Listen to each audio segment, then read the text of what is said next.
Round 15 is here, and what a round it could be. It's time for the most comprehensive online build-up show on this week's fixtures in the Betfred Super League tonight. Headingley served up a treat in round 6, and the top two aim to deliver another spectacle at the Halliwell Jones Stadium tonight. Get ready for a gladiatorial contest to remember.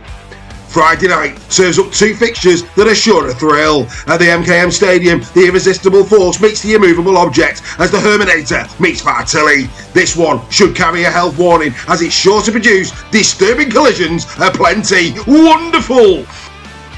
If that wasn't enough, the Robins and the Leopards served up an exciting and tense affair at the LSB in their Game 1. This one seldom disappoints, and we expect a game of high stakes and quality. Forget former loyalties, there's legacies to be written.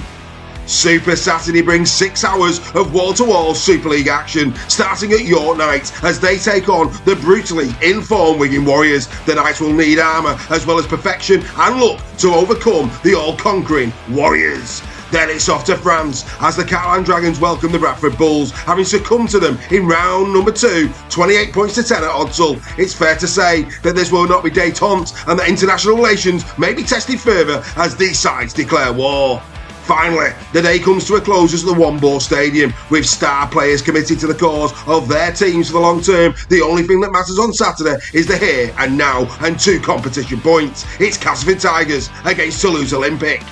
Completing the round on Sunday are the Saints and the Giants. For the Vedvi, the Church of the Brewdog is calling, with the hope St Helens can get their first win, having lost 3 in a row. As for the Giants, they will hope the gods are on their side and are not given the last rites. In-depth analysis, passionate debate and round 15 predictions. It's time for the Captain's Run.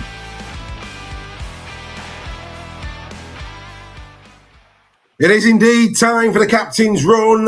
Here we go, 2 hours away from kick-off at the Halliwell Jones Stadium, and I'm very happy to have with me one of our newest members, Lauren Steele, heritage number 263. Hello, Lauren, how are you?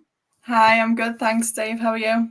Absolutely marvellous, Lauren. Great to have you on. And, of course, debuted on Tackle Talk a few weeks ago. And now on the Captain's Run, you're a very busy lady. Yeah, trying to get involved as much as I can. Excellent. Well, it's absolutely marvellous to have you on board. Of course, we'll be talking about your loyalties a little bit later in the show when we get to your team. We'll keep that a secret, though, for now, for those who don't know. But, yeah, let's get into the league table. Here it is. This is how we left the Super League at the end of round 14 last week. The Huddersfield Giants still there, as you can see, at the bottom of the table. The Catalan Dragons, of course, in 8th position on 14 points. As we move across to the top or half, of course, Catalan 2 points off the Leopards with 16 points. And then, of course, we have got those 4 teams on 18. The Saints, Trinity, Warriors and Robins before the top 2. The Rhinos and the Wolves both sitting on 22 points apiece. Lauren, the table as it stands, would you have expected that, when the season kicked off, that this is what we'd be looking at this stage? I think the shock there is maybe Wakefield. Maybe we didn't think they'd be as strong as they've been. But, whether they're playing home or away, they're a force to be reckoned with. And I think, they've got real, grand final sights and could be real contenders. Yeah, they just need to step it up, don't they, really, in terms of the when they're coming up against the top 6. I know they've had a couple of scalps, but they were well beaten, weren't they, against Wakefield last week? Yeah. Sorry, about Wigan, wasn't it? What yeah. I said about Wakefield. Yeah, but in terms of Wigan, they were really destroyed there. And it'd be interesting to see how they bounce back this week, and I'm sure they will indeed bounce back. Right, let's get into the fixtures then. Of course, we always go into reverse order with this kind of thing. So we're going to start here. St Helens taking on the Huddersfield Giants. It says their Saints' favourite day of the week is, of course, a Sunday. We spoke about this on weekly. Let's start there, actually, before we go into the tail of the tape. You didn't see it.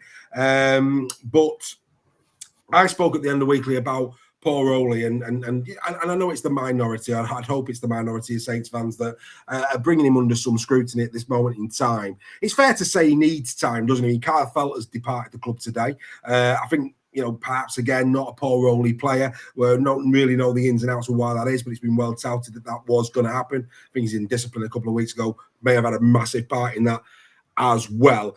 What do you make of Paul Rowley at Saints? For me personally, he's got a 3-year contract, and he's certainly going to need 2027 to shape his team again in the winter for an assault next year. Would you see it the same way? Yeah, I think he's joined Saints. He's still got a lot of players that were under contract from previous coaches. He's got a lot of different players that he's still trying to figure out where they play. We've still got the Wellesby Sailor, situation, who plays where and who plays best in certain situations. I think Paul Rowley has proven in the past that he can work with, what he's given. And, look at Salford, they were tenacious. And between him and Kurt Haggerty, at Salford, they proved to, a lot of people wrong in saying, that they were just write-offs. They turned up and they turned out. And I think that's what the mentality he's trying to put into Saints right now. I think they're not used to losing, and they're not used to losing so many games on a run. But I think he's still trying to win over the team and build his own squad that he can work with. Yeah, it's going to take time. It is absolutely going to take time, and there's no doubt about it. Like I say, I think once we get past this winter that's coming, and he's got the opportunity of, freshening it up again. Bad news coming out of Saints, though, today. Not the departure of Carl Feld, but Noah Stevens. It's been all over our WhatsApp groups. It sounds horrific. Done some sort of nerve damage. They're not quite sure what it is, how long it's going to take. The best case scenario, it looks like it's a season ender. Worst case scenario, I wouldn't even like to think. It's such a shame because Noah, we've all been watching Noah Stevens now for many, many seasons. Didn't get the chances for me deserved last year under Paul Wellens. Had a few more this year under Paul Rowley. It's a tragedy for the lad. Just as, again, it looked as if he was going to get an opportunity, injury has struck. I know, and at such a young age, when he's worked so hard to make that break into the team, hopefully it isn't as bad as maybe we're anticipating, and maybe, as you say, it's more season ending, and he has this time to recuperate and come back stronger and fitter for next season and earn his place again. Yeah, let's hope so. Everybody at Super League Raw, of course, wishes Noah nothing but the best. This is the tale of the tape between the two. Saints coming in on a 3-game losing streak. Could be worse. You could be Huddersfield there on a 5, in fact 5+. And the interesting thing here about this one is that St Helens have won the last 14 games against Huddersfield. So it's a hell of a task. But that said, this is the same Huddersfield that shocked everybody at that weekend. I know that we played out on that for quite a few weeks, but it just goes to show on any given day what can happen in the Betfred Super League. 6th against 14. I mean, as you look at that tail of the tape, Lauren, 1 to 14, the bookies have got Saints as favourite. 7 to 1 if you fancy an outside shot where Huddersfield are concerned. But when you look down, all of those statistics, of course, we'll be publishing them on our sites throughout the weekend.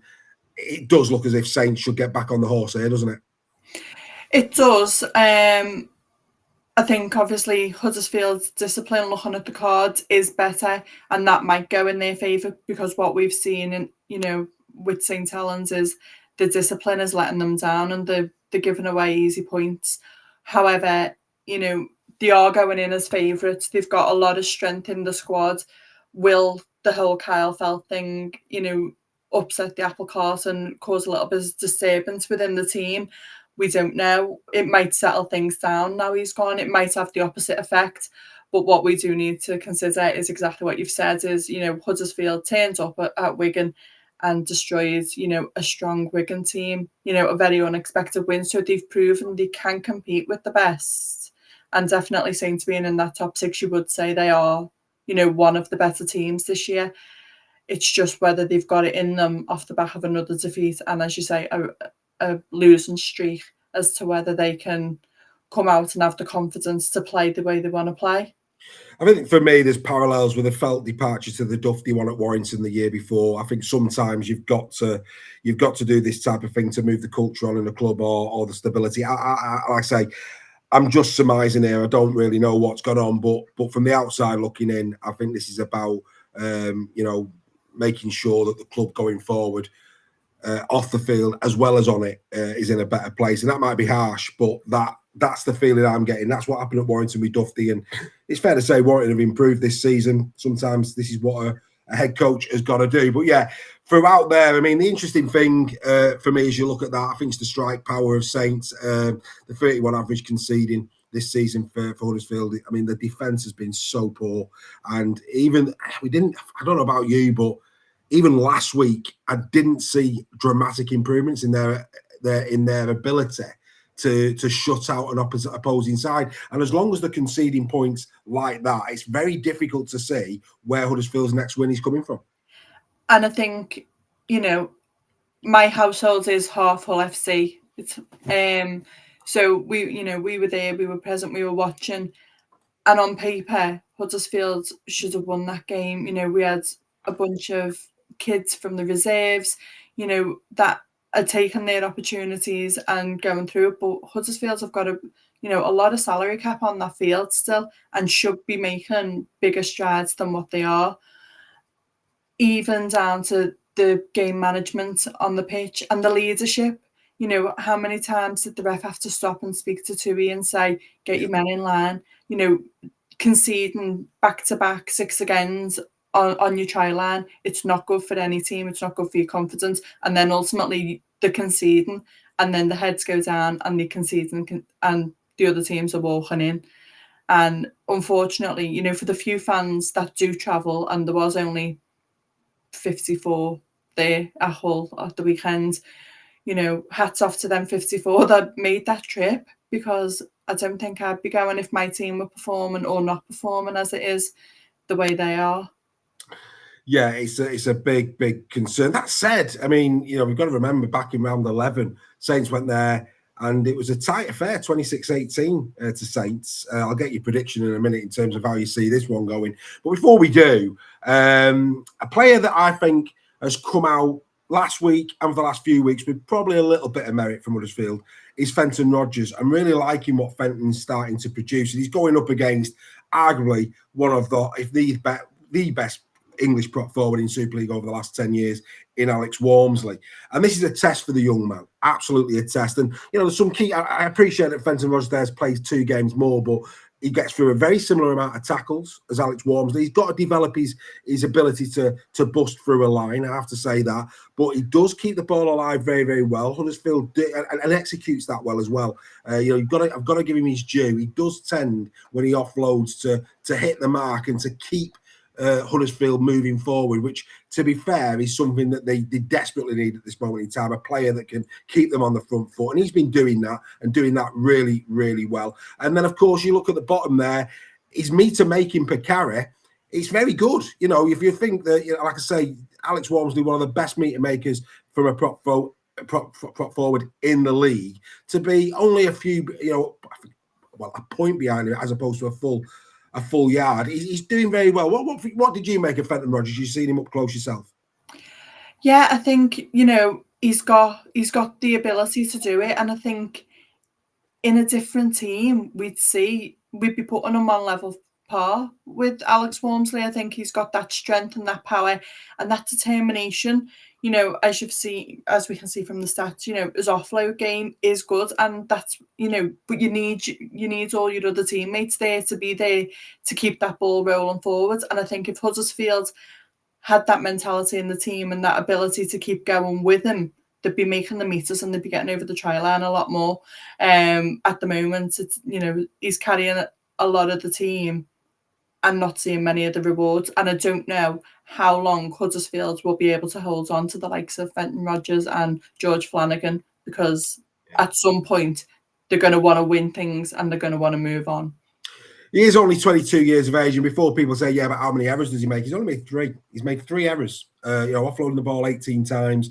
Like I say, Fenton, for me, doing really, really well. I've been very impressed with him. I mean, look, at this moment in time, the older guard for me are very underwhelming at Huddersfield, so it's great to see the likes of Fenton and Flanagan doing so well. I think Conor Wrench as well has attributed himself well, but again, his injuries, he's been in and out again with injuries. He just needs to run a games, Conor. But it'll be interesting to see how he goes. Right, let's get into the prediction then for this Sunday fair. Which way are you going and by how many? This was hard. I sat and I considered kind of where they were and what running streak they're on. I think it will be a Saints game, but I don't think it'll be the walkover that we think it'll be. I think it'll be Saints by 8. You're going by 8? Yeah. Oh, okay. I'll put 10 on top of that. I've got 18. I think this is a game where where Saints should be okay, and I think they're going to get back on the horse, and I think they're going to get going. But there you go. It's all about opinions. Are you in? Are you in the prediction league? Not in our one. All No. right, so I can't ask you how you're doing then. So never mind. Never mind. Right, okay. Let's get into the next one. Castleford Tigers taking on Toulouse. This is an interesting game. Real interesting game. Of course, this will finish off Super Saturday. Marcus Griffiths will be the official for this one. Aaron Moore, the video referee. And before we get into the tail of the tape on this, Paul Ulberg has extended. So good news for Toulouse. I think he's been steady away on the wing for Toulouse this season. Of course, it was announced last week that Mathieu Jassom, he has signed on, I think, was it to 2030? 29. 2029. There was two. Oh, it was George Brown was 2030, wasn't he? I keep getting them two confused in terms of how long they've signed on for. But great business. Two players that for me are playing a reasonable, well, more than a reasonable brand of rugby league and Super League. Toulouse will be delighted to have retained Ulberg as well. Yeah, and on the back of obviously also signing on Ollie Ashelboff until 2030. You know, Sylvan's retaining his talent and, you know, wanting to build upon the team that he's got. And that's really, you know, it's really good to see. And it's good to see a lot of the French lads making the team. It's not international players, it's not the English players, as well as them bringing them in. He is nurturing the French talent and bringing them through. Absolutely. Now, of course, we can't forget in round two, I actually think the scoreline flattered Castleford, 24-12. I thought Castleford were awful. Absolutely awful. But we've got to remember at the time it was only Ryan Carr's second game in charge in Super League. There was a lot of moving and shaking in terms of parts. A couple of players, quite a few players were injured as well at the time for Castleford. But credit for Toulouse, picked up a great home win against them. Something tells me Castleford in this one will be better placed, I would say. In terms of how their season is going, well, very similar. Both have had 2 wins in the last 5. They're right next door to each other in terms of league position, 11th and 12th in Castleford's favour. Their averages, look how close they are. Average points scored, 17 apiece. Average against, Castleford slightly worse, 29-26. And in terms of strike power, actual tries, 43 for Cass, 44 for Toulouse. Cass, though, having a better conversion percentage with the goals, 74-71. For me, 2-9 Castleford are for this game, 3-1 Toulouse. I'd have thought that'd have been a bit tighter. What do you think? Yeah, I would have thought it'd be a bit tighter looking at the stats and also how although Toulouse have had a couple of losses recently, they've not been big losses. And even against the likes of Leeds Rhinos, they were still there, they were still in it, they were still fighting. And I think against a team that potentially could put the heads down if they lose, and Toulouse could do well. Completely agree. And I think that there's a stat there with a little star next to it, and that's the 40-20s. And that's because Toulouse have done jointly top 40-20s thus far in Super League. And when you consider, Lauren, the size of the Castleford pitch, that could be a factor. I fancy Toulouse for a 40-20 on Saturday night. I think Cesar Rouget, if he's playing fullback again, has got the capability to do that. I've seen him do it at Catalan. He's a great kicker. He's got great ball control. But obviously still missing Ollie and seeing whether, Cesar can replicate what he can do. Yeah, absolutely. I think the interesting thing as well there, just before we go on to the squads, the interesting bit there for me is the errors and the penalties. I mean, that's been Toulouse's Achilles heel for me this season. 155 errors and counting thus far to 127 for Castleford, who again, that's not great. And then, but on the penalty side of it, they come out on the better side. 74 penalties conceded to Castleford's 90. And I think that you always expect those type of stats from teams that are in the lower echelons of the league. But I think, certainly the errors. Toulouse, second only to Bradford in the rankings this year. They've got to tidy that up, haven't they? Yeah, and I know Sylvan won't be happy with them numbers. The team shouldn't be conceding that many errors, and whether they are, purposeful or whether they are, because they're trying to be a bit creative because they're losing and, thinking, okay, let's throw the ball around more than we normally would. I don't know. But I think come the end of the season, I think that'll level out a little bit more. I think we'll see a different side to Toulouse. come the end of the back end of the season, and I think Sylvan will have them working on that in order for them to win games. Yeah, I mean, look, they've been incredible. I've been impressed with Toulouse. I've been impressed with all three, York, Bradford, and Toulouse, in terms of the fighting spirit that they've shown. They've shown so much grit and determination this season. It's been an absolute breath of fresh air. The squads are in. No Ollie Ashall, he's still out. Expected to come back at the end of June, so hopefully he'll be back in time for Magic. Of course, some people might not be as happy as me with regards to that, but we'll come back to that in a bit. Ollie Ashall-Bott, he, like I say, he's out. Henry O'Kane, of course, he's out because of HIA protocols. It's a shame he's not listed this week, and still no Joe Breverton as well. That's pretty much where Toulouse are. As for Castleford Tigers, still no Jack Ashworth, bit of size, bit of grunt in the middle. Not listed. Liam Hood still out, but good news. Ryan Carr's press conference suggested that the Liam Hood neck injury, that they're concerned about it, but it might not be as bad as first feared. So that's good news. And of course, no Joe Westerman. So both sides coming into this game, Lauren, with a couple of injury concerns. Ollie's a big one. I mean, I've not picked it out as where I'm going in a moment in terms of a key head-to-head in the game. But I am looking forward to Machuja Som going up against Alex Mel, I have to say. I have a guilty pleasure for second rowers, and I have to say that could be a little barnstorming tussle. And I think, Machu this season has been, amazing. The amount of tries he's scored. He's been, in some games, unstoppable. And he is a real force to be reckoned with at the moment. He's really making his mark on the team. He's been a long-standing player for Toulouse, and he's stepping up. He wants to win things, and you can see the pride in the badge when he plays. It will be interesting to see him go up against Castleford and see if Alex Mellor can stop him. Well, it's going to be a fascinating one. It really is. Two fantastic players going head-to-head, but this is the head-to-head that I've actually picked out for us to have a quick discussion about, and it's the sevens. Tom Weaver and Jake Shorrocks. I've been a little bit unenamored, I would say, with Weaver. He's not really caught my attention. He does remind me so much of Paul Bishop in terms of his looks. I don't know if you remember Paul Bishop from years gone by, Lauren. But the interesting thing when you compare these two statistics, I mean, he's played double the amount of games of Grant, 3 tries and 6 assists for Weaver, only 4 assists for Shorrock. But I think Shorrock's kicking game in the matches that I've seen, I think Shorrock's kicking game, both in play, in general play, and of course his conversions as well, really are assisting Toulouse. This is a big game, I think, certainly for Weaver, and I think for Shorrocks. I think Shorrocks is really growing into his role this season. I mean, 13 mixed kicks thus far for Weaver, 37 from 50, 23 from 26 conversions for Shorrocks. Do you see it the same way as me? What's your take on Weaver, and do you agree that Shorrocks is really now starting to grow into his role as a Super League 7? Yeah, I do agree. Like, I watch Castleford, and Tom Weaver doesn't scream out to me. He's there, he does a job, but is he one of the better ones? No, he's not. Personally, I don't, would I be happy if my team signs him? I don't think I'd be thrilled.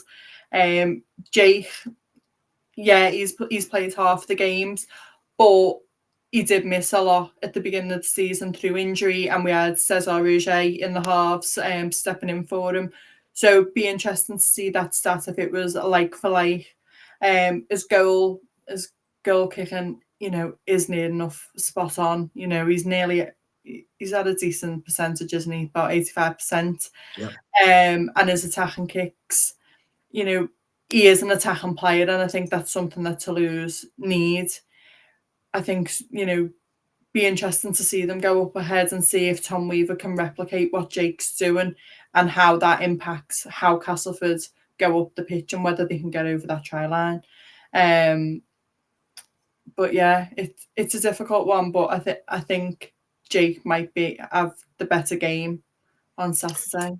Yeah, I think he's really growing week by week. I've really enjoyed his work, I have to say. Right, we thought the first one, if you struggle for the St. Huddersfield one, this is an interesting one. Castleford against Toulouse. Who are you going with, and by how many? I've done Toulouse by 4. tight. Yeah, I think it will be tight. I don't think it's going to be an easy game for either of them. I think, lower ends of the table, they all need the points.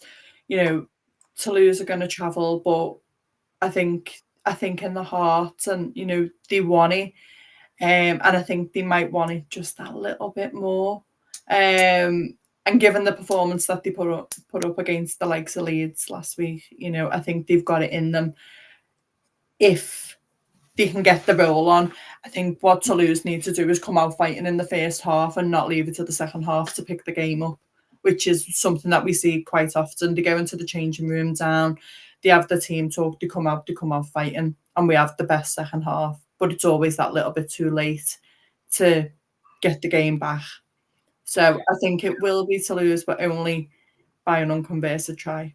I'm going Cast by 6. Oh, so we're close. Yeah, I'm going Cast by, and the reason I'm going Cast by 6 is, and I don't there's always to talk about the sizes of the pitches, Bradford, Castleford, and when you're playing on that size of pitch week in, week out, I think you learn how to play it, and it's not lost on me that Bradford beat Toulouse 18-6 at Odsal.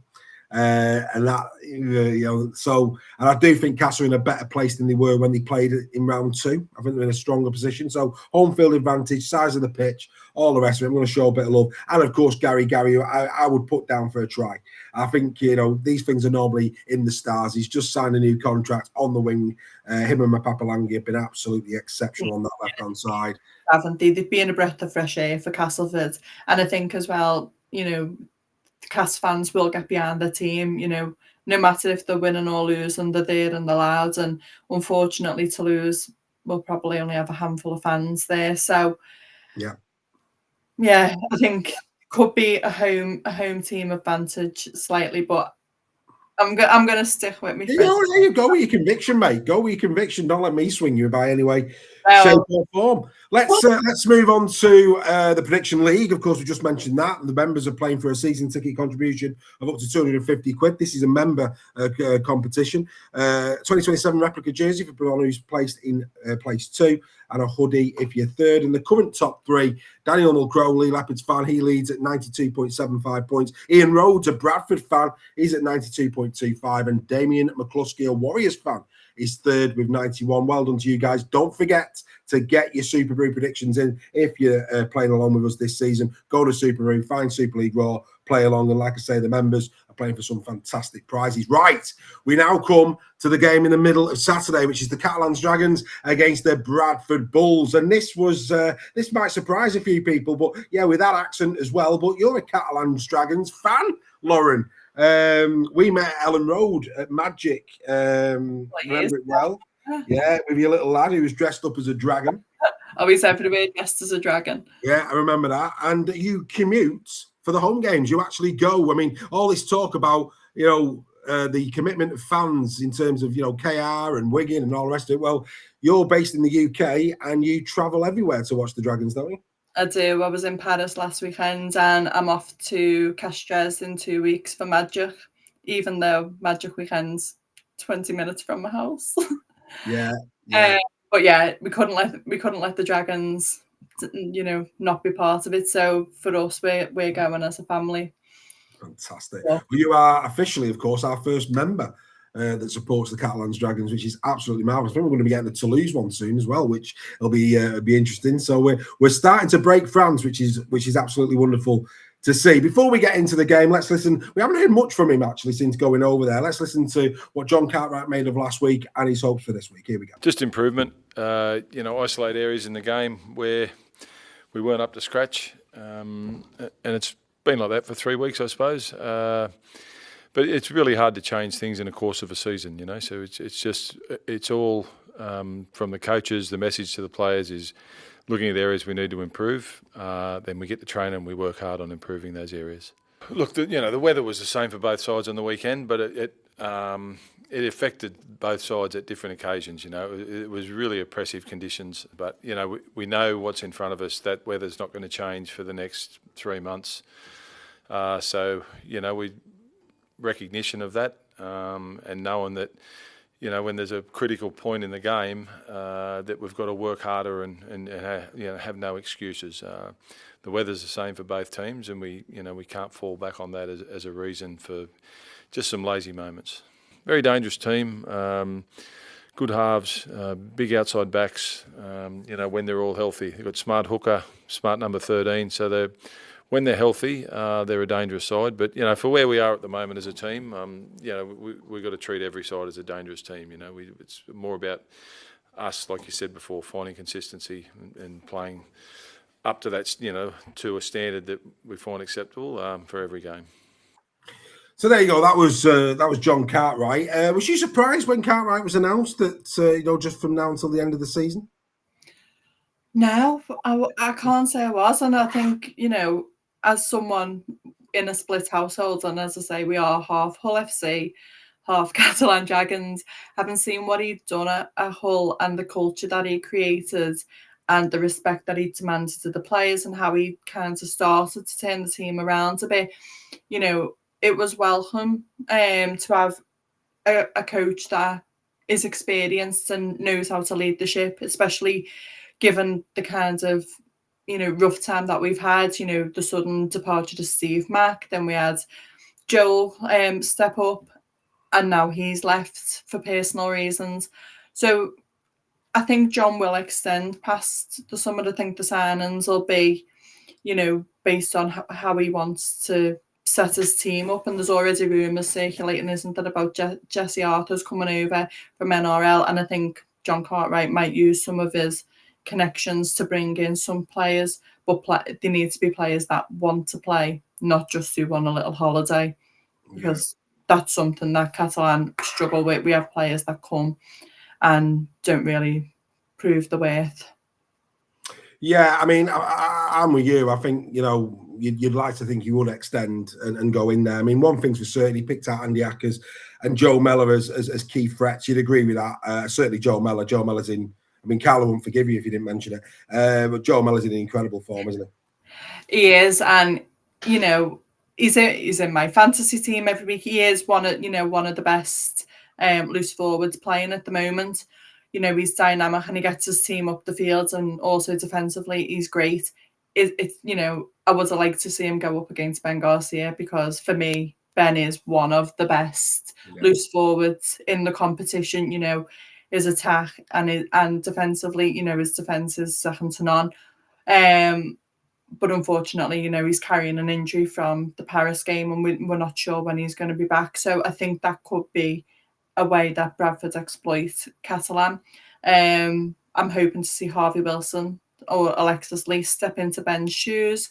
Harvey's doing a great job, in rotating with Ben. So hopefully, we can stop a little bit of Joe Mellor's momentum, really. But I think it will be hard. And, having watched Bradford play at the weekend, when they make the meters, they make the meters. They've got no issue getting up the field. It seems to be just getting over that try line. So defensively, Catalan need to be spot on. Yeah, I mean, the problem really as well, we must be honest, is that they have lost a lot of their outside backs. Of course, Masters, Ockenbaugh, and now it's been announced that Ed Chamberlain's gone for the season as well. So they're having major problems in the back line are the Bradford Bulls, and that's not gonna help. And of course, Bradford got a great win against Cat. I mean, this one surprised everybody. Bradford the week before very close to getting a win over FC, and then of course in round two, they beat Catalan 28-10 at home. Yeah, but what a win! I mean, it's going to be harder for him this time around. I mean, a lot has changed since then. Not an awful lot in terms of league position. And again, when you look down those stats, not a lot between these two sides. I mean, and I think that's a testament probably to Bradford. And I don't know, as a non-Catalans fan, I've got to be honest, I'm disappointed in them this season, Lauren. I really am. I felt, and I know there's been, in terms of, the coaching element of it, there's been a bit of disruption there. But I think they've got some really good players. And when you look at the squad, I mean, Fatape's been absolutely superb. Good to see Tommy Makerson back on form last week. But I think they've got a really good squad. But for whatever reason, for me, it's just not quite hit top gear yet. But I think if it can hit top gear, they could have a run for the playoffs. It could happen. Yeah, and I think as you say, we've had injuries in and out throughout the season. We lose big players like Julian Bousquet for periods of time. We started building momentum with players like Holly Partington last year, to then him depart for his Wigan contract and have Cruz Lehman brought in. But how do you build a team around a span that isn't staying? And that's the difficulty. For me, would Cruz Lehman be starting every week? No, he wouldn't. He'd be on the bench and he'd be spelled, and I'd be playing Hugo Thiessen, starting off, building my team around another, a French player that we've brought back, because obviously he departed. He went to London Broncos. He then went and played for a little bit in Australia. He's now back. He's back in the team. And we want to see, a lot of the fans, English and French, want to see the French talent being brought through a little bit more, especially when we know we haven't got players tied down for a long time. Hopefully, we'll have Alric da Costa back as well. So they would be, our preference as hooker. Tommy Makinson, as you mentioned, he's back on form, but he's back on form now. He hasn't been on form for the season, but yet we've got young players like Leo de Relator and Lenny Mark, who, when they've come on and had the opportunity to play, they've got over the try line, they've connected with the centres, and they've managed to, to make an impact. But we've not seen them for weeks. And they're not injured, so we don't know what's going on. So yeah, it's a little bit difficult, and I think John Cartwright's got a difficult job in trying to figure out now who fits in where and what the longer term plans are. But I think in order for them to do that, the club need to make that decision known to him and to the rest of the wider community as to whether John's staying or whether they're going to bring someone else in, because that will decide, future recruitment or where players, if and when they want to stay, because there's already talks now that Nick Kotrick's already thinking about leaving. There's been a question mark for some time around Charlie Staines. Obviously, I think Staines is. I'd be surprised if Staines stay. I mean, I don't think Nick Kotrick's been. I mean, last year we were having a bit of fun where he was concerned, because I think it was the Albert Goldthorpe of the Man of Steel. He was ranking up until halfway through the season as one of the top 10 players in Super League. We were laughing, never in a million years. Just goes to show how that system at the time clearly wasn't working. I wouldn't be too disappointed personally based on what I've seen with Kotrick, but you might disagree with that. But in terms of, go on. No, I think you're right. I think he doesn't look like he's on form, and he hasn't done for most of the season. Nick last year was breaking through tackles. He was more like a prop. He was a prop winger, and he was making an impact.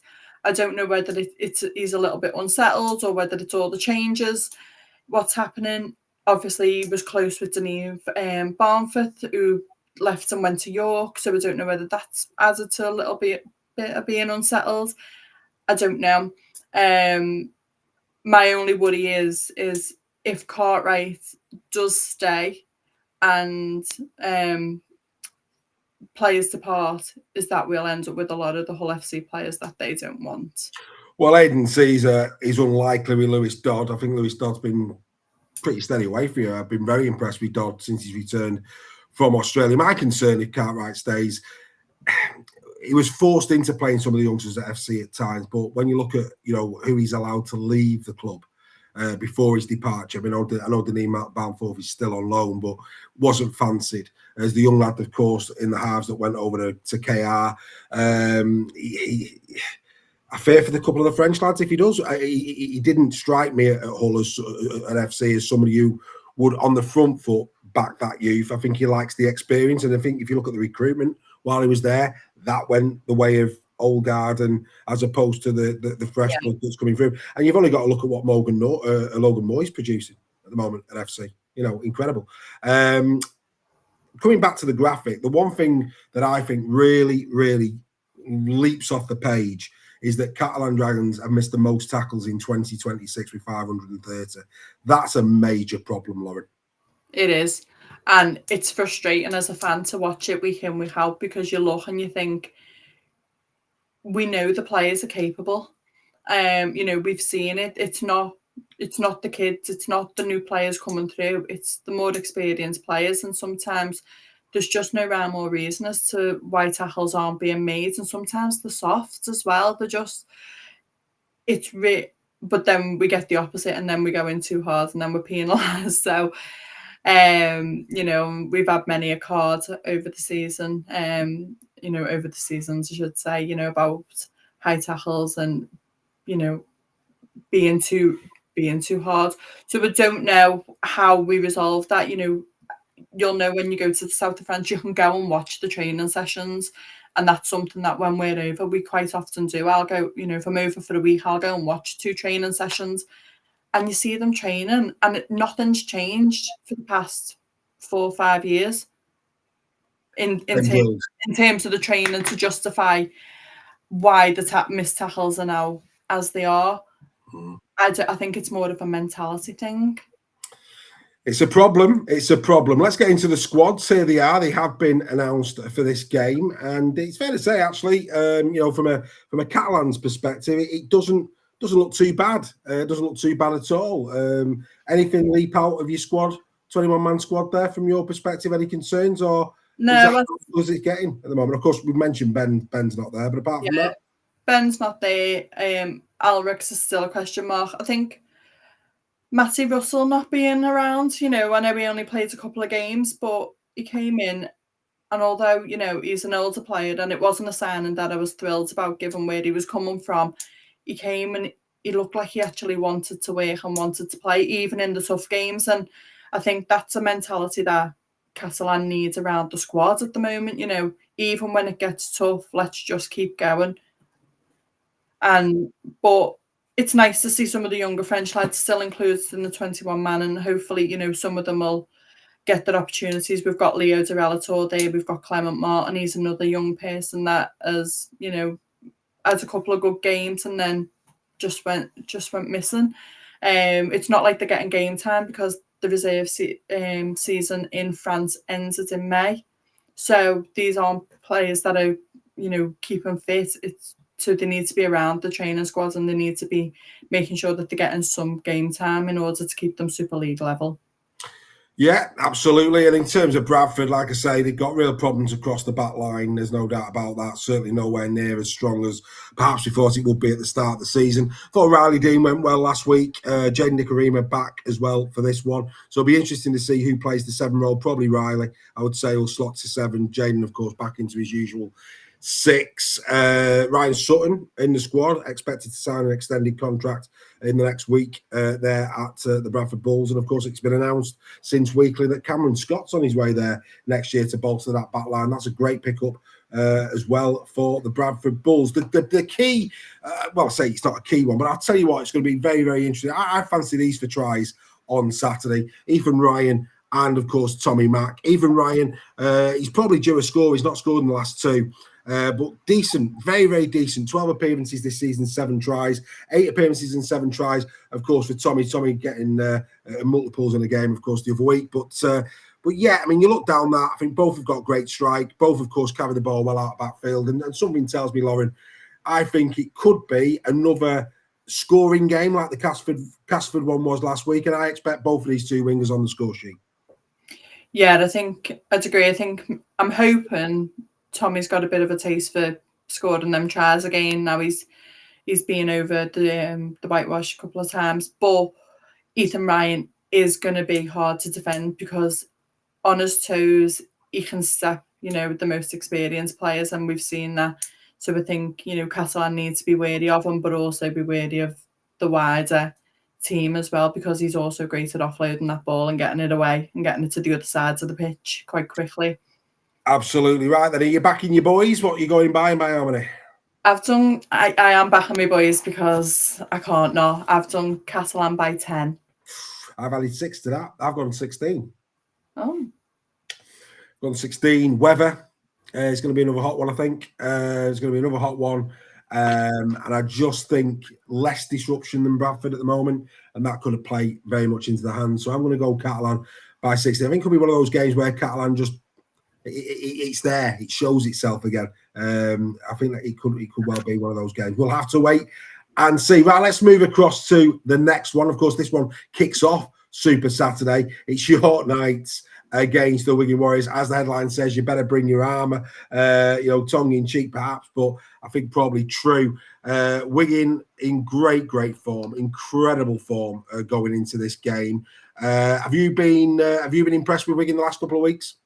Yeah, they seem to be back to their old selves. We had that little lull, didn't we? And there was question marks whether they were going to be contenders this year, but they got their heads down. They've gone back to basics. They've gone and won the Challenge Cup, and they seem to be riding high. I was hoping they were going to have a bit of a Challenge Cup hangover for Paris. Well, that certainly wasn't the case. No, and they're relentless, aren't they? And I think they'll go to York and they'll treat York as if they were playing Saints or Warrington or Hull KR. I don't think they'll be treating it as an easy game. They'll go in, fighting, and they'll want every point and every, point for goal difference later on, because we don't know when it's going to be needed. No, absolutely. I think Wigan will see this as a real opportunity. And Tara Jones is refereeing this one as well, which is good to see. Tara getting a lot of games. There's a few old guard referees, Jack Smith, Tom Grant, not Liam Rush is another one, I think, not giving games this week. But Tara, yet again, finds herself officiating in the middle, which is, testament to how well she's doing. She's doing an incredible job since she's been promoted into full-time refereeing. We mustn't forget, Lauren, Wigan 23, York 22 in round number 5. And York could have won that. Now, I think time's moved on since then. I don't think it's going to be that close this week, do you? No, I think that was, when Wigan was still really figuring themselves out for this season. I think, York are going to really struggle against a strong, Wigan team who have got themselves together. They know everyone's role. They know what they're all meant to be doing. And, you've got the likes of Noah Hodgkinson now, who's breakthrough and just scoring for fun. He's so elusive, isn't he? Playing. I think Tara will let the game flow. She's doing a really, really good job. Making sure, there's no start in her games. And I think that will benefit Wigan because it'll allow them to get a roll on. I think you'll need that stop-start in order for them to regroup and reset. And I think we might see a game of high penalties from York in order to try and slow the game down. Well, I mean, that's very difficult in this day and age with the ruck speed the way that it is. I mean, look, the tail of the tape, as we're looking at it there, very much in the favour of Wigan. Again, we will put this out on our socials. Lots of stats for you to look at on there, but just take it as read. I mean, in some areas, pretty close, but I mean, clean breaks, 81-48 in Wigan's favour. Tackle busts, a bit closer, 462-416. But, tries 69-45. The strike power's there. The defence is better for Wigan. All things point to Wigan. 1-66 on the Wigan Warriors. 14-1 York Knights. But, 1-66. That pretty much tells you the way the bookies see it. Let's take a look at the squads going into the game. And Nick Williams has returned into the squad from Newcastle Thunder. He's been playing well for Newcastle Thunder as well. Justin Sangare returns in the place of the King Yayawa, which is good for them. Even Havard, of course, who it was announced has broke his jaw, he's replaced by Shea O'Connor. Unlikely to feature, I would have thought, Shea in this one. But like I say, it is pretty much what it is. No Richardson, of course, he's gone off to win this for the rest of the season, so that's a big vote of confidence now. Liam Harris is back. I think Cody Hunter's playing well in the middles for him as well, in the halves. But I think when you look at those two squads, as brave and as good for long periods this season that York have been, it's just hard to look past Wigan, isn't it? Yeah, I think even, a full strength team would struggle against, any full strength team would struggle against Wigan right now, because no matter, as you've said, the ruck speed, it's fast. Sometimes it's unplayable for the other team because they just can't keep up. And it's great to see, and it's great to see how that's how the game may look. And, if we can get every team up there, it's fantastic. But I think Wigan will just exploit the gaps and be away, and you'll have Jai Field coming up the back and just going through. We've got Bevan French in the squad again. Will he come back off the bench, fresh legs against Bevan French? It's a hard game for York. If they can keep the point difference to a minimum, I think that's probably the best that they can hope for right now. Yeah. I think Bevan will remain on the bench. I think he'll stick with Farriman for this one and bring French on. This is what York have got against them, though. And I've just put there the best of British. You mentioned Hodkinson already. I think Junior Nsemba's back to his absolute best this season. He's been incredible. And Zach Eckersley as well. 3 players who, for me, this moment in time, are playing just superb rugby league football. It's got to be said. There's so many different players. We could have put Harry Smith on there. We could have put numerous players on there. I think somebody that well, Adam Kieran, is having perhaps his best season yet for Wigan this season. But these 3, Hodkinson, Nsemba and Eckersley, the strike of the 2 wingers has been superb. And I think Nsemba, the one thing perhaps I'm a bit surprised of when I put this together, he's only scored 2 in 13 because they are doing that kick, aren't they, over to the left-hand side for Nsemba. We saw it in the Challenge Cup final. And I thought that he maybe would have gone over a couple more times, but there's no doubt, Junior, he is in World Cup form, isn't he? Yeah, and if although he's not scored in the trials, look at the assists. Yeah. He's... Oh, sorry, that's wrong. No, that's wrong. It's 3 assists. It's certainly not 36. No, that's wrong. That'll get changed. No, it's 3. Yeah, no. Well noticed. Well noticed. Every week, I thought I checked him again, but clearly not. That's definitely. I'm reading. It's good that you pointed it out. Carry on. But he's out there, and he is supporting the team. He's making them big jumps and offloading. The ball. He's keeping possession, if nothing else, for a lot of the times. I thought he'd scored a lot more. I feel like every week is a Junior Nsemba week some weeks. Yeah.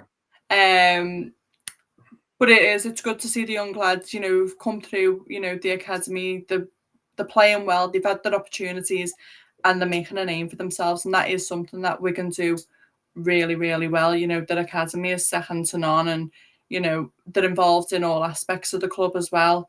With Wigan, they integrate them with the LD, the PD, the wheelchair team, and they make sure that, everyone is brought on at the same speeds. And these are, although my son isn't a Wigan fan, these are lads that he aspires to be, because he sees what you can do through an academy and, without being brought in, make your name, get the good training and work hard and own your craft. And that's what these are doing. Yeah, absolutely. So we are the role models for future players. Junior Nsemba off the field is a champion. I've not met Noah. I've briefly met Zach, but I have to say, Junior Nsemba, what a specimen as a rugby league player, but what a lovely lad he is as well. Really good lad. Right, prediction. What are you going for? I know you're going Wigan. The question is by how many? 36. I've gone 32. Oh, not a million miles different there, but I've gone by 32. Right, let's get to Friday. And this, for me, absolute belter. Oh, before we go, actually, Ollie Field will make his 100th appearance for the Knights. Must mention that. So best of luck to Ollie on Saturday. But let's go now to this one. This doesn't disappoint. It really does. It never disappoints, this game, for me. I had the privilege of being there a couple of weeks ago in round 11, where Leigh Leopards very nearly, it didn't look like it in the first, and very nearly come from behind to beat KR. They were exceptional in the second half, and if they have iced 3 opportunities at the end of that game, they win it. They had KR on the ropes, but KR showed their championship mettle, and they hung on for a win. And the mad thing about this is since Wembley, it's 7-2 to KR, counting Wembley. KR have really done well over the Leigh Leopards. Leigh last year, of course, in the home game, round 18, beat them 28-10. That was the first win since Wembley. But the other 7 occasions have all gone the way of Hull KR. So actually, as much as there's a lot of respect between the two teams, and when they both turn up, they can be really tight affairs. KR, it's not a bad fixture for KR. History is showing, albeit nothing is won on a history book. But that's just an interesting thing. And good to see as well that the Rugby Football League see this for what it's going to be. Chris Kendall's going to be the official. Liam Moore is going to be the video ref. And I think that's right. For a game of this stature, I think that is absolutely right. The tail of the tape between these two, Lauren, looks like this. It doesn't look like that. It should look like this. Here we go. Don't know why I've gone there. There you go. It looks like that. There you go. Third, playing seventh, of course, in the league. Leigh in great form. 4 wins out of the last 5, as to have KR. They're exactly the same. In terms of strike, bit of a difference in terms of tries. 77 tries scored for KR this year. Only 55 thus far for the Leopards. But they have been missing a lot of key personnel. We must say that. Defensively and attacking-wise, KR look better on paper. I mean, for me, this is though one of those games where this is a bit of a nonsense, because I think that on the day, these are 2 very, very well-matched and close teams, and it tends to be a rugby league spectacle. Both like to play an attractive brand of rugby league. I think we're in for a belter at Craven Park on Friday. Yeah, no, I agree. I think the league positions doesn't really reflect how close this game could be, and I think it's anyone's. It's anyone's on the night. It's whoever turns up and wants it more. And we'll find out. I mean, like I say, when we publish the stats for this on Friday tomorrow, you'll see for yourself. It's very, very close. I mean, obviously, there's a massive disparity in terms of the conversion rates. 82% with the boot this year, KR, compared to 64. But we have seen a dramatic improvement in Adam Cook in the last 2 weeks where that's concerned. Like I say, this for me has really got. Speaking of which, had Adam Cook had his boots on in that game in round 11, they would have won. They would have won. It's as simple as that. So very, very interesting indeed. Really interesting indeed, this particular fixture. A battle that I cannot wait to see is this one. I love a good prop forward battle. Joe Offengawi taking on Tom Amone. These 2, for me, arguably 2 of the fiercest prop forwards in Super League. I think Adrian Lamb has declared that, in his opinion, Joe Offengawi at the moment is the number 1 prop in Super League. It's difficult to disagree with that. I think he's been exceptional for Leigh. But this was their tail of the tape when they met in round 11. And what's really interesting is Tom Amone's defence, 41-27. He did big minutes, did Tom, in this game. 8 marker tackles to 4. Only missed 1 tackle, did Tom Amone. His defensive display was absolutely outstanding. That's not to say, but again, from an offensive perspective, Joe Offengawi on the day, 4 busts to 0, which is very unusual in his favour. 4 offloads came off to none for Tom Amone. And he got over 105 metres. He got 105 metres to Tom's 90. So Tom, it was a defensive masterclass from a prop forward when they met in round 11. It was an offensive masterclass from Joe Offengawi.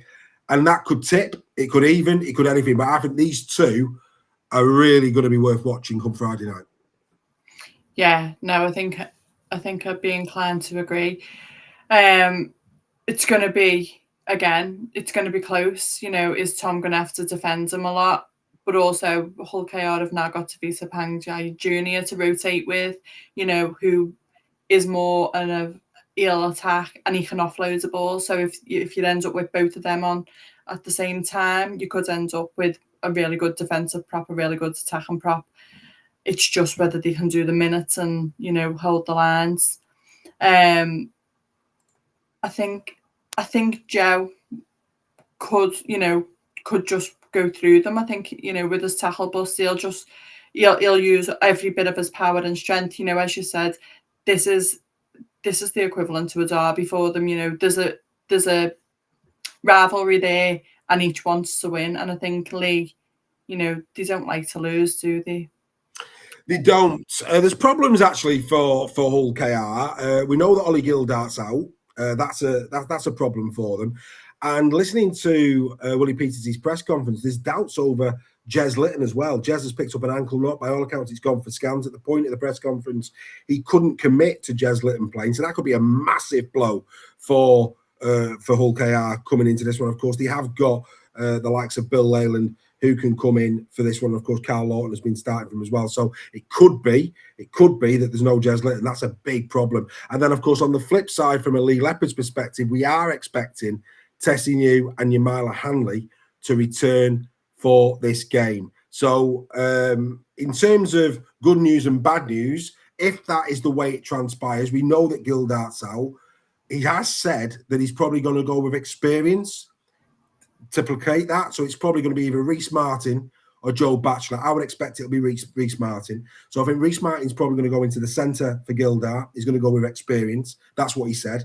And that's the logical candidate, which would mean that Reece Martin is going up against Tessie New. And I'd be worried if I was Reece Martin, if Tessie New's running at me. I'm running at me strong. Yeah, I agree. I don't think they're comparable as, you know, in them positions. And, you know, hats off to Reece. He's going to have to step up and put his body on the line. But it's going to be a tough one. And I think we could come away with some injuries. Just thinking, actually, that's not right. It's actually going to be Yamala Hanley, isn't it? It's going to be Yamala because he'll be left centre. So he'll go left centre, so he'll be up against Lee's right centre, which will be Yamala. So it'll be Yamala Hanley against Reece Martin, Hiku against New. Fascinating. Again, Hiku is good in attack, but defensively he can be a little bit soft at times. And Tessie New is a powerhouse. And, you know, I can see him going over. Amaya Hanley will want to come out and he's fresh. He's got fresh legs. You know, whether he'll want to protect himself a little bit following this long, you know, injury, I don't know. But maybe he'll come out and, you know, do what he does and get over that line. I think the concern will be if you've got no Jez Litton, you're really going to need your halves to work together. And the past few weeks, I feel like Tyrone May's carried Hull KR a lot. I feel like Michael Lewis hasn't really turned up since, you know, for a few weeks, really. Wow. Oh, the Robins fans will be getting filthy over that. His stats were good last week. With Mikey's, but I get your point. I think Tyrone May is that glue that holds KR together. Doesn't get the praise that perhaps he deserves from outside of KR. I know the Robins fans love him to bits, but I agree. I mean, Tyrone May, it's not the output. He's not the flash. He's not the one who's getting the end product, the try, but he is the architect. There's no doubt about that. The other real interesting one for me, especially if it comes to pass and they play Dean Hadley in second row, is this. Now, Dean Hadley this week, of course, has been selected in the 38-man squad that Brian McDermott has picked. And Frankie Holton, once again, overlooked. And people will go, you're having a laugh. Frankie Holton is a great player. Not fashionable, great player. And I've said there, Team Titans. If you ask the dressing room, you know, about these two, they would say they would not want to go into battle with anybody else. They're absolutely different gravy. The minutes they do, you know, I mean, you look at the tackle stats there, but, you know, 13 games for Holton, 469 tackles, 83 from Mark. He's only missed 22. This is a man who's doing 80 minutes on both sides of the ball. He's carried 155 times. He averages 7 meters a carry.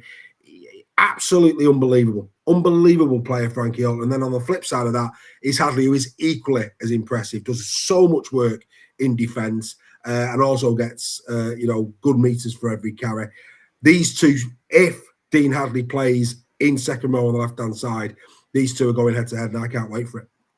Yeah, it'll definitely be interesting. I think, you know, we need to look at recent injuries, and I think Dean Hadley might just, I don't know, might come off second best to Frankie Holton.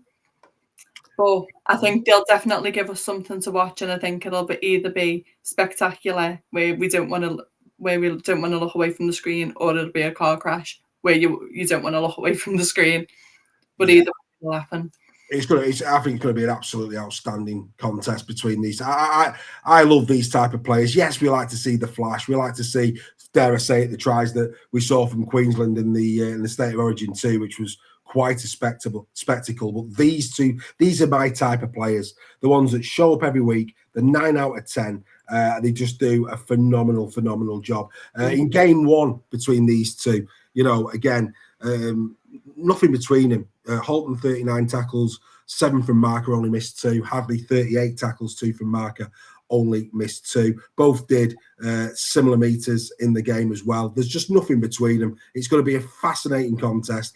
There's so many great contests on this pitch. So many great contests. I think the wings is going to be really interesting. Josh Charnley, he's going to go up against Joe Burgess potentially. That's going to be an interesting contest. Charlie is expected to recover from that gash to his knee. Right, which way are you going and by how many? I think this is probably the hardest game of the week to call. I think it's all going to fall on the boot.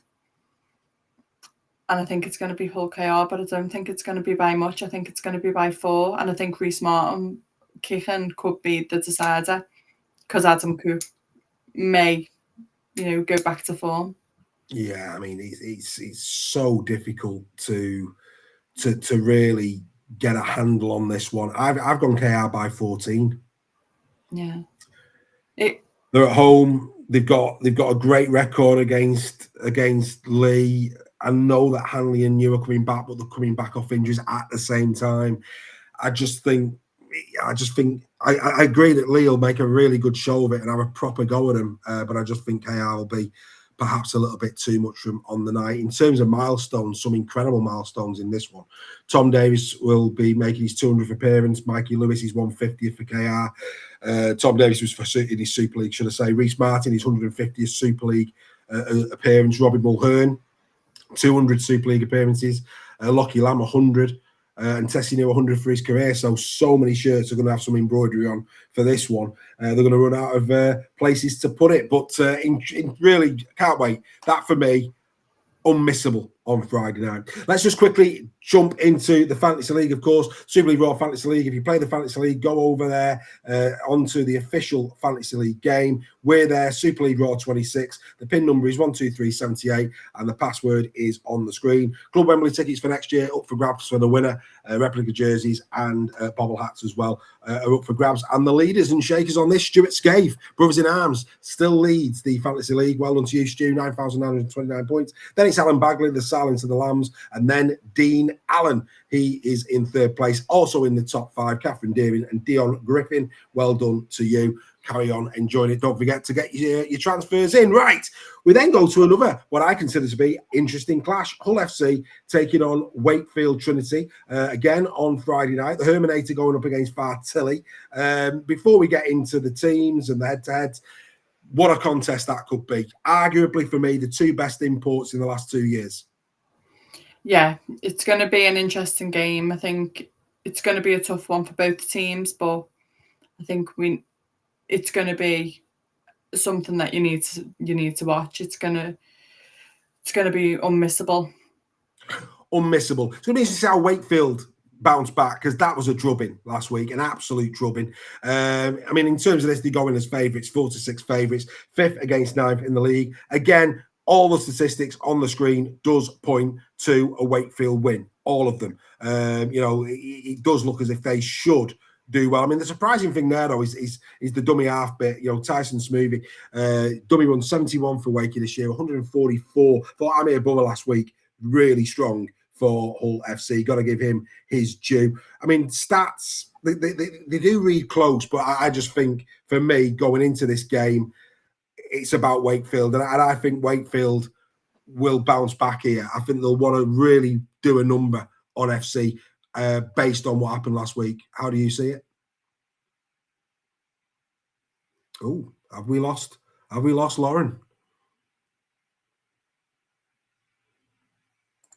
Well, I can't ask Lauren how she sees it. Hopefully she comes back at some point. So that is the way that we see it here at Super League Raw. Not quite sure what's happened there, but Lauren hopefully will be back very, very shortly. I mean, in terms of this particular game, the Black and Whites, as you can see, they're welcoming back Davy Litton and Lewis Martin. Lewis Martin, it's fair to say, not having as strong a season this year as perhaps he did last year, but injuries have been a big factor with regards to that. In terms of Darryl Powell, you can see that Jez Tavanga, he's back. Of course, he's finished his suspension. So that's good news for them at 13. And also Akeem McGann, he's been called up, 20-year-old. He's been playing a little bit on loan for the Halifax Panthers this season. He's been playing really, really well. And, of course, Cameron Scott, who is off to Bradford for next season. He, of course, is in the squad as well. It's going to be very interesting to see which way this one goes. Jake Truman, he'll make his 150th Super League appearance in this one. Mason Lido, of course, is still out, of course, for Wakefield Trinity. yeah, let's just take a look at some of the key players as I see it in this particular game. And I've got to start with this man, Logan Moy. Logan Moy this season has been absolutely superb, absolutely great. I think Lauren's back. Are you back, Lauren? I think she's back. Are you back, Lauren? No, she says she's back, but I can't see her, which is interesting. We carry on with Logan Moy. Hey, he does live TV. There you are. But yeah, Logan Moy has been absolutely superb. He's been so good this season as Logan. I think the last two games, Warrington and last week, he's been arguably the best player on the park. Definitely the best player on the park where Hull FC are concerned. 9 appearances up to now this season, 3 tries, 3 assists. He's breaking the line well. He's busting really well. 32 tackle busts from Logan Moy. I mean, for such a sport, let's be fair, he's not the biggest specimen, he's Logan, but he's doing really, really well in terms of what he's producing. Carries the ball so effectively out of backfield, and his average meters there, as you can see, very, very strong indeed. I think he's been absolutely class, really, really good, and this season as Logan, and he's been superb for Hull FC. Another player that I think also has got under the radar, probably because of the players that have been around him this season, the likes of Oliver Pratt, the forwards, etc., is the man that's on the move, which is Cam Scott. Cam Scott, we know he's going to Bradford now for next season. He's been very, very good, I believe, for Wakefield Trinity this year. Played all 14 games, scored 5 tries, got himself an assist in there as well. 5 breaks, 22 busts, which is steady away. 9 offloads in there. Carrying the ball as well, very strong out of backfield, over 7 metres a carry. The only thing that I think that Cam needs to work on, folks, is perhaps his tackle efficiency. His tackle efficiency running around the 82% mark. That's something he's got to improve as far as I'm concerned. But there's no doubt about it. There's plenty on offer in this game. When you look at what you've got for this match, like I said, we've already mentioned SASA, Fire Tilly. That's going to be a fantastic battle. Now I think we're hoping that we've got Lauren back. Have we got you back, Lauren? We have. Lauren is back. I've managed to shoot through Wakefield against FC, Lauren. So it's not a problem, but at least you're back. I'll get your take on this in a second. But yeah, another one, in fact, I'll bring you straight in. Another little battle. I've already gone through some key players, Logan Moy, Cameron Scott. Another interesting battle in this one for me is at 6. Jake Truman. I think Jake Arthur's another player. We talked about Jake Shorrocks at Toulouse earlier in the show. I think Jake Arthur's slowly but surely starting to improve his performances for FC. So I think the battle at 6 could be an interesting one come Friday night. Yeah, I think Jake Truman obviously is going to come out with something to prove. His time at Hull FC was poor, to say the least. He didn't really have the impact that we thought he was going to have. He had injuries and then poor performances and, a very short, time with Hull FC. Jake Arthur's been under criticism from the fans. People have expected more from him and, he's had a bit of time on the sidelines. Generally, he is finding his feet. And I don't know whether, he's taken the lead a little bit more away from Aidan Caesar and, commanding that role. I think maybe he was following a little bit and, the game plan wasn't going as planned. So it will be interesting to see the two Jakes go head to head and see who comes off best. Because with a little bit of flame with the young players that are in the Hull FC squad, and they are a little bit fearless because a lot of them have got nothing to prove and nothing to lose. No. So they will throw the ball around and they will, they'll try things that, maybe Wakefield Trinity won't want to do. They may be more clinical and that might, the flair of Hull FC might cause them a little bit of an issue. I think you're showing your horses in your house there. I think Wakey's got plenty of flair. I think it's going to be interesting. I think Sinfield will probably be better for his run out last week. That was a tough gig for Sinfield to come back and play Wigan, and he was showing some really good form in the early part of the season. So we hope that young Jack Sinfield goes well in this one. But I think there's plenty of quality in the game. I think squad wise, Wakefield look healthier. And that's why I'm going trim by 12. What are you going? I've put Wakefield by 10. As much as I think Hull FC will cause them a few issues. And, defensively, when the heart's in it, we saw last week, they'll pin anyone, down their ends and into the corner. It's just whether they can do that consistently. And I think there's a lot of strength within Wakefield Trinity that can exploit weakness. And if they find a weakness, they'll go down that side and they'll go in.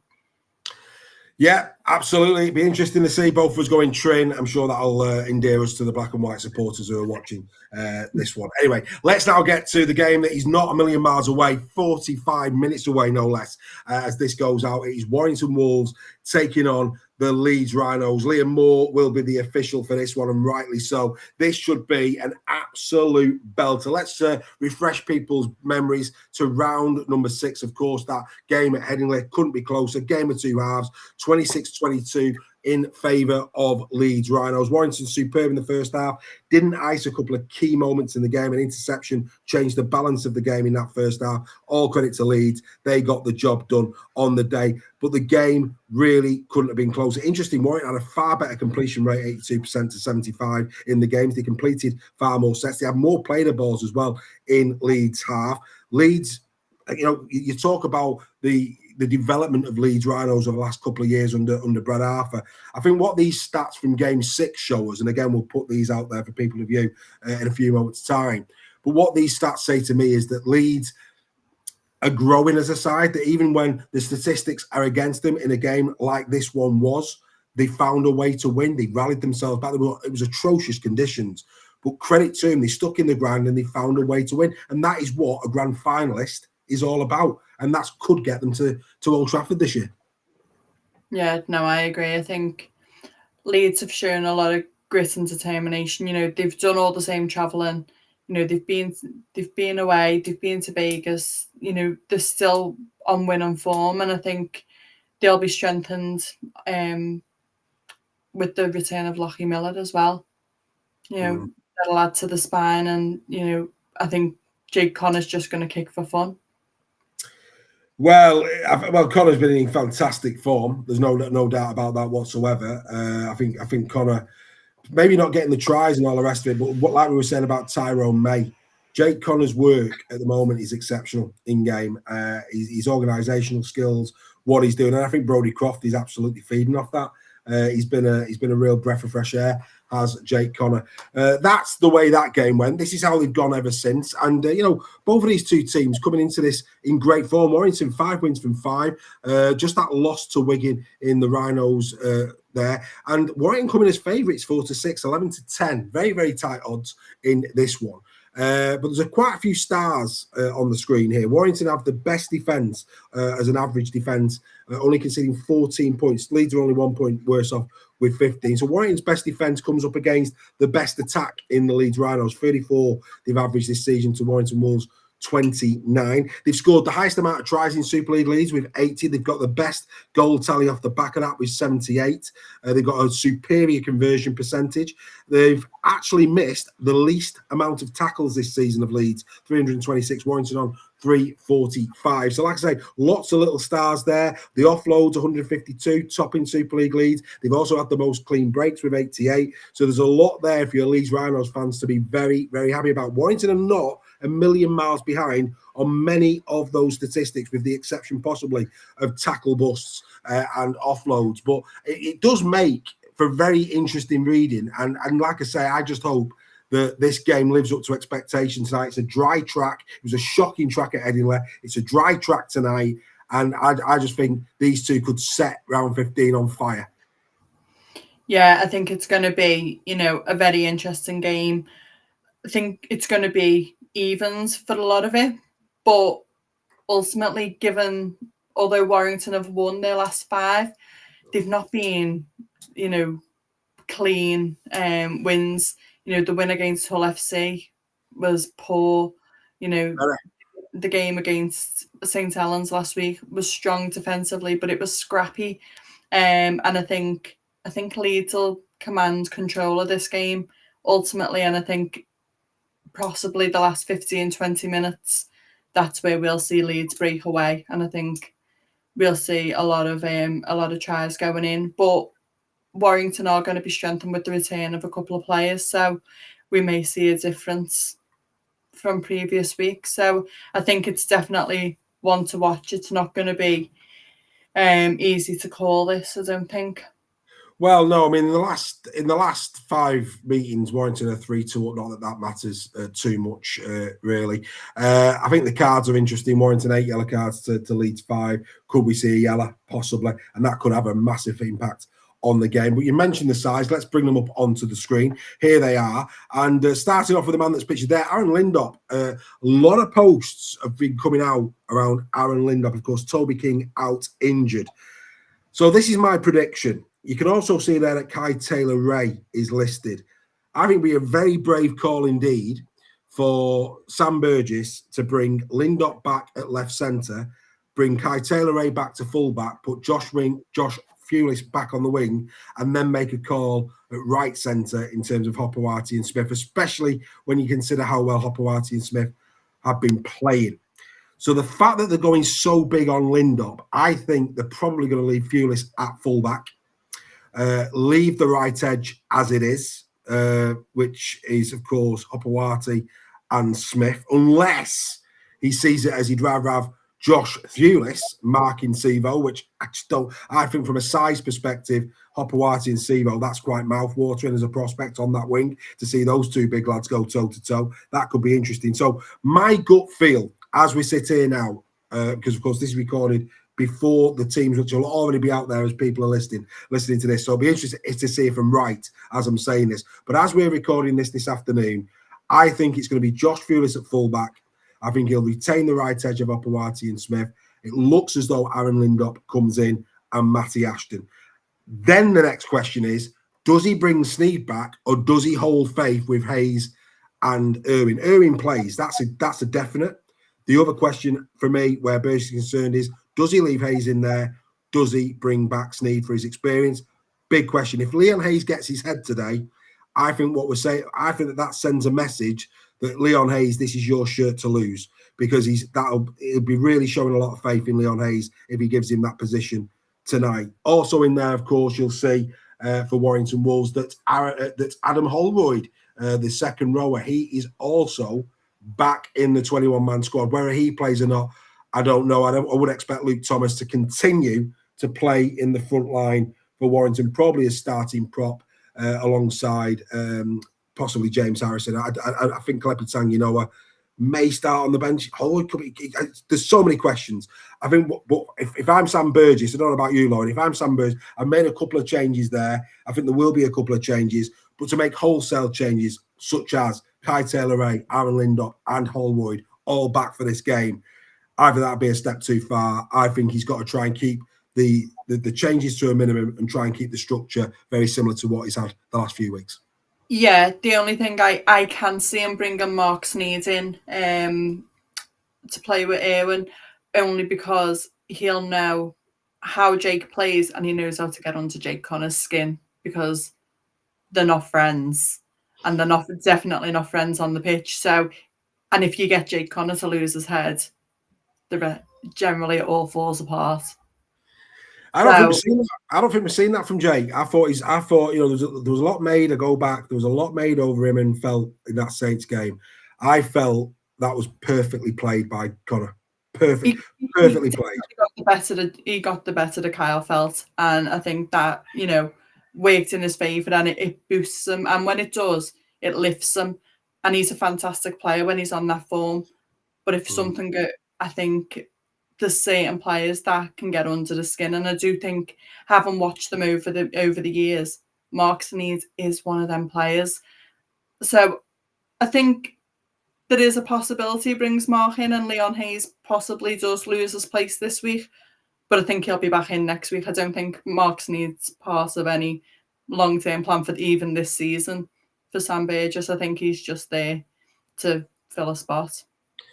Well, we'll have to wait and see. I mean, look, Harry Newman's been in great form since coming back from his loan spell at FC, and of course he's been an England international. He's off to the NRL next year. The band that's pictured there, Aaron Lindop, anybody who's watched this lad's development, there is an absolute player there. There's no doubt.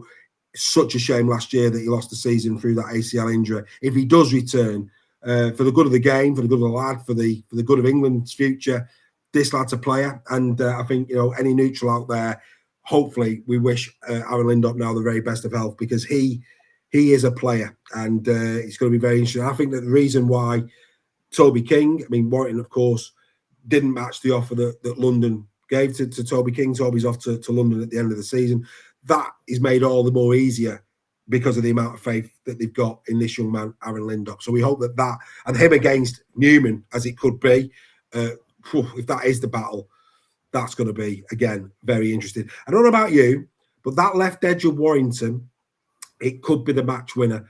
As good a player, I know Ryan Hall goes in for an hat-trick now tonight, but as good a player as Ryan Hall has been, I think that pace now, he's lost that pace. So good from 10 yards out, that I don't think he'll ever lose. But with Matty Ashton, if they can get him some clear space on the left edge, I don't see Ryan Hall catching him. Yeah, and I think we've seen that over the past few games, haven't we? He's looking a little bit slow on his legs now, and showing his age. I think realistically, if your name's not Ryan Hall, are you in that squad? I don't think you are, but he could prove us wrong. But I think Matty Ashton, if that is the edge, Matty Ashton will be in and away. I don't think there's a competition for them anymore. But I think Warrington's team, looking at it, there's a lot of youth, and that seems to be something that Sam Burgess is, keen on doing, and keeping the youth. So you've got Kai Taylor-Ray, you've got Aaron Lindop, you've got Leon Hayes, you've got Irwin, and maybe that's how Warrington build going forward, the way other squads have, and not just bringing in older players with the experience, and build the squad from the team up and build it the way that you want to do it. Leeds tonight, I think. Well, Miller's back, Lauren, which is a big bonus for him. Yeah, it will be a big boost for them.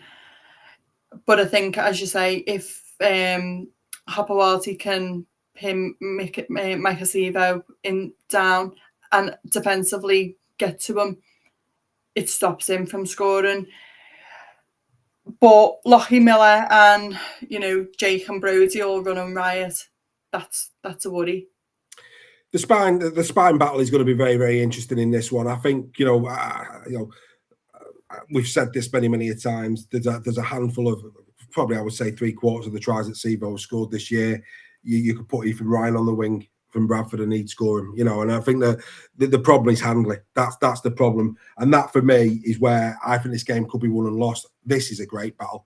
This is simply mouth-watering, as I put there in the bottom. Handler against Smith. I think Smith has been a revelation for Warrington. And this is why, for me, I do think he leaves Fewless at fullback tonight and he leaves the right edge as it is, because I don't see how you can drop Josh Smith, and I don't see how you can drop Albert Hopewalty either. They're doing a great job on the right edge. For the purposes of the people listening, Josh Smith starts this season 11 appearances, 9 tries, 3 assists, 25 busts, 11 breaks, 184 carries, averaging 7.8 metres a carry. We've all been raving over Ash Handler. Listen to how that compares. Ash Handler, 12 games, 2 tries, 9 assists. So very similar in terms of actual direct impacting tries, albeit Josh has scored more tries to assist as opposed to the other way around. Busts 36 for Handler, superb. Breaks 5, 158 carries, averaging 7.9. These two players, for me, massive, absolutely huge in terms of the defensive battle between them and reading of play. And because what these two are doing at the moment is they've got genuine strike. Well, Josh Smith's got genuine strike power on his own. But equally, if they're not strong in D, we know what's on the outside of them. And it's absolutely vital that neither of these two miss tackles, because if they do, either they'll exploit it themselves or they'll ensure that the winger does on a 2-on-1. Yeah, I completely agree. It's going to be a good head-to-head battle for them. I think watching the past few weeks with Ash and Micah on the wing, Micah's not being where Ash has thrown the ball, so that could go potentially in Warrington's favour. Ash is very quick with his ball handling. He's very much like Jake Connor. It's in his hands and it's out his hands, and you've blinked and it's moved on. So I think Mike Acevo needs to be keeping up with Ash in order to exploit any errors on Warrington's part. But as you said, Smith will do that all by himself. He'll need me to. Those afterburners he showed against Saints just goes to show how much pace he's got. Absolutely incredible. Great pickup for Warrington. Great pickup. Again, one of those people that have come over from the NRL and he's just, well, from the second grade of the NRL, and he's just hit the ground running. Certainly doing himself no harm at all. He's becoming a bit of a cult hero at the Halliwell Jones is Josh Smith. Right. Oof. What a show that's been. Let's get the prediction done for this one. Which way are you going and by how many, Lauren? Right, it was really, really hard. But I have gone Leeds because I think Leeds will just, as I say, run away with it in the last 10, 15 minutes. I've gone Leeds by 20. Whoa, that's a big score. Wow, there's 26 between us then. I've gone Wire by 6. I mean, dearie me, that's a huge shout from Lauren to finish the show. Absolutely massive. Top two collide and Leeds win it by 20. Wow, that is massive. Wow, that's huge. You could be right. They've got the strike to do it, but just given the past few weeks, you know, whilst they've had the wins, they've not been, you know, runaway wins. And I think Leeds just might come out and, you know, rearing to go. We will but see. Lauren, how have you found your first captain's run? Oh, no, it's been good. Yeah. Enjoyed yourself? Yeah. Magical. Well, you can listen to Lauren. Lauren will be back, I'm sure, on Monday morning for your trip to work with the ladies. Tuesday morning, ladies tackle talk. Monday morning will be the final Hooter boys' turn. Now, of course, doing it Monday for you. Tuesday is, of course, tackle talk. And we may as well announce this now. There's no point in us doing Super League Raw Weekly at 8 p.m. on Tuesday night because England are playing. So what's the point? So we're going to delay it by 24 hours. We're going to do weekly. Keep your eyes out. We're going to move weekly. It might be Monday. It might be Wednesday. We'll have to consider what the art of the possible is. But we're certainly not going to be doing it on Tuesday because what's the point? England are playing in the World Cup and we know our place. So keep your eyes out and we'll let you know what's going to happen with regards to weekly this week. But on behalf of me, on behalf of Lauren, we hope you enjoy round number 15. Keep all things Super League Raw. Keep an eye out for all the shows. And we will be back with more Captain's Run. Usual time, usual place next Thursday. Enjoy your rugby league. Bye for now.